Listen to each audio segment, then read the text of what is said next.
Gbagbo remplit bien les conditions. Et à ce moment-là, on débat.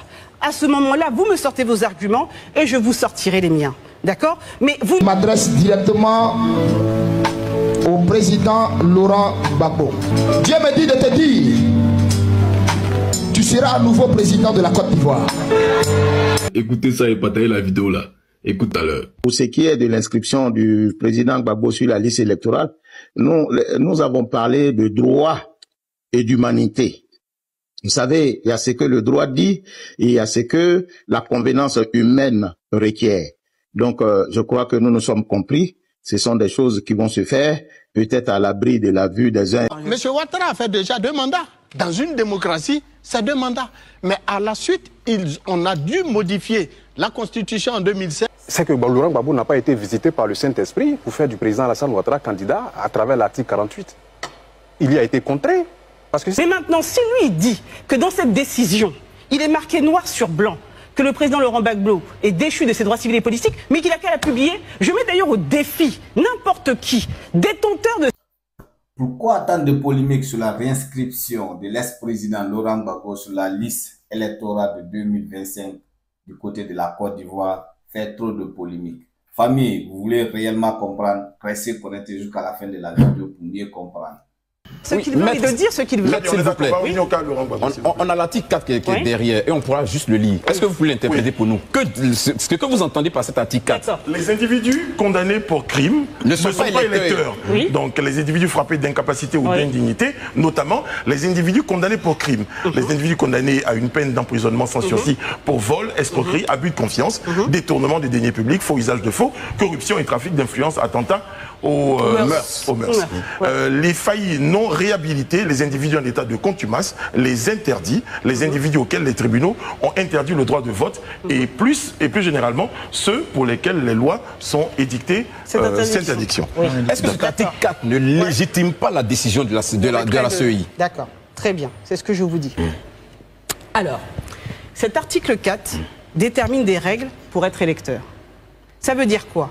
Le contentieux, quand la période du contentieux va s'ouvrir, toutes les personnes qui ne remplissent pas ces règles vont devoir être éjectées de la liste électorale provisoire.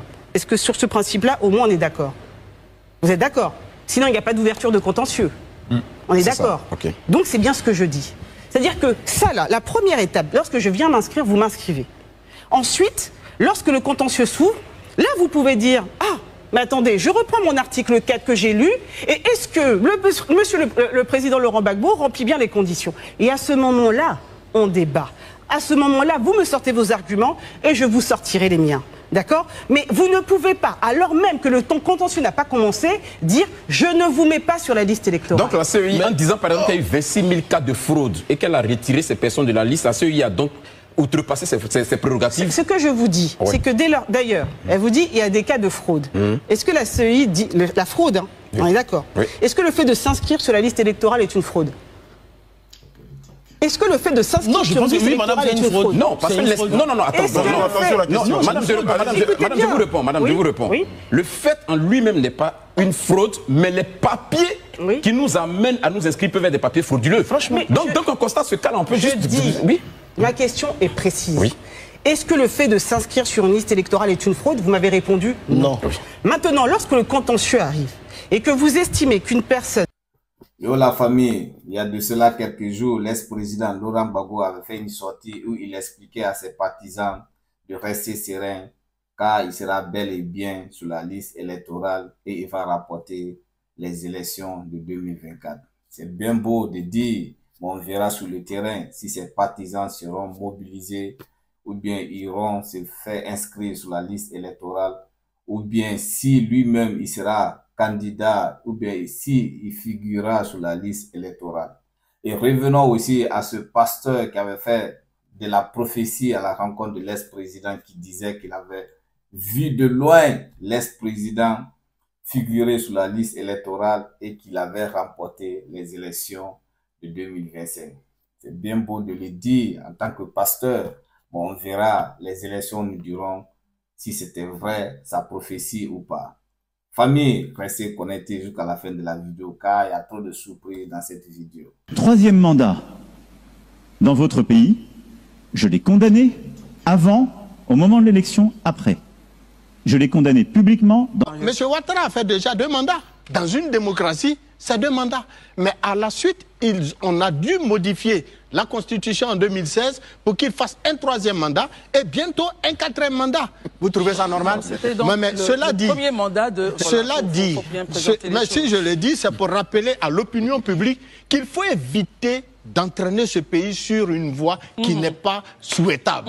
Monsieur Gbagbo a purgé 10 ans de peine dans une prison extérieure par la volonté de la République de Côte d'Ivoire qu'il a envoyé là-bas. Quand vous faites ce développement, Marc, ça veut dire qu'il n'y a pas d'autre issue que de le réinscrire sur la liste électorale. Mais il a été jugé. Il n'a même pas présenté un seul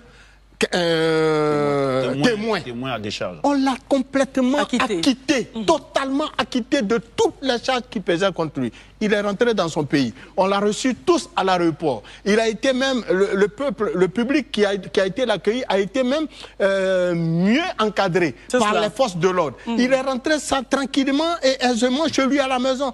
Il est assis là-bas, on nous sort un autre tic-tac que les politiques connaissent bien pour dire il n'est pas éligible, il n'est pas cela. Il est éligible. Remettez-le sur la liste. Nous, les Ivoiriens, nous irons voter qui nous voulons par rapport au projet de société et au programme de gouvernance qui nous aura été proposé. Alors, c'était le point de vue de Marius, mais en même temps, c'est pas vous qui décidez, c'est pas moi également, ni ce plateau, mais c'était bien que vous puissiez donner votre point de vue. Chère madame, écoutez, rapidement. Je vous le dis et je vous le répète. Quand on a braqué une banque, et quelle banque? On ne doit pas se balader, vous le dites. On rentre dans le contentieux, vous sortez vos éléments, je sors les miens. Mais vous ne pouvez pas préjuger du caractère frauduleux de mes documents. Mais si moi je me rends compte, si la CEI se rend compte, je vais aller très simplement, si la CEI se rend compte par exemple, dans les documents fournis par M. Alain Toussaint, que sa carte nationale d'identité par exemple n'est pas valable, n'est pas valide, est-ce qu'elle a le droit de dire que M. Alain Toussaint ne doit pas figurer sur la liste électorale? Au moment des contentieux. Alors, c'est ce que je vous dis, on répète. Mais c'est bien parce que c'est formateur et c'est pédagogique. L'individu est venu avec sa carte, non? C'est ça. L'agent qui a regardé la carte n'a pas relevé le caractère frauduleux. Sinon, il ne l'aurait pas enregistré, je suppose, puisqu'il ne remplissait pas les conditions. Donc la personne, c'est l'agent ou vous reprochez à l'agent. Mais l'agent n'a pas mandat pour dire tu n'as pas le droit. Mais l'agent, non, je vais vous expliquer. L'agent, il faut revenir avec un certain nombre de conditions, avec un certain nombre de documentation pour aller s'inscrire. Sinon, on ne peut pas. D'accord. D'accord. Il faut venir avec des documents. Donc, si l'agent constate que vous n'avez pas la carte nationale d'identité, par exemple, il ne peut pas procéder à votre inscription puisque vous n'avez pas des documents essentiels à votre inscription. Vous êtes d'accord? C'est ça. Bon. Laurent Gbagbo, le président Alassane Ouattara ne serait jamais candidat dans ce pays. Il a dit, ces déclarations sont là, ça surabonde. Laurent Gbagbo a dit au Forum de réconciliation nationale ici, dans ce pays, qu'il ne faut pas compter sur les amis du RDR pour que, pour un problème momentané, on puisse violer les règles de la bonne gouvernance. C'est Laurent Gbagbo qui l'a dit. Laurent Gbagbo a dit ici, sur Radio Côte d'Ivoire, au cours d'une interview co-réalisée avec Africa. Je m'adresse directement au président Laurent Gbagbo. Je ne veux même pas que tu entres en contact ni avec moi, ni avec personne de mon staff. Je suis un prophète. Votre affaire de politique, je suis neutre dedans. Mais je vais te dire ceci. Dieu me dit de te dire, il va te rétablir. Dieu me dit de te dire, il va te rétablir. C'est imminent.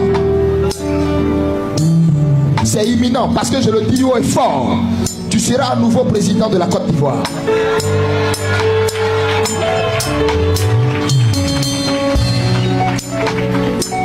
Aussi vrai que je suis prophète du Seigneur, tu seras un nouveau président de ce pays.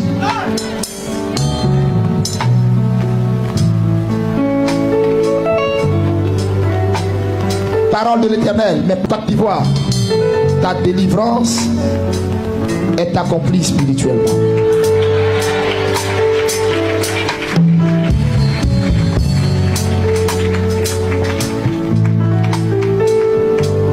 Dieu me dit de te dire, ta délivrance est accomplie spirituellement. Tes fils et tes filles se retrouveront dans la joie, dans la paix. Ils célébreront le nom de l'Éternel. Et Dieu prendra plaisir dans tes parvis, Côte d'Ivoire. Dieu se glorifiera au travers de ta vie, Côte d'Ivoire. Ces arrêts subsisteront.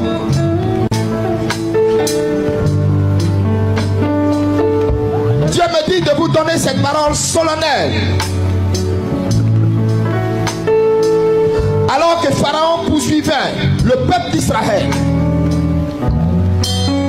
Dieu a dit à Moïse, dis-leur,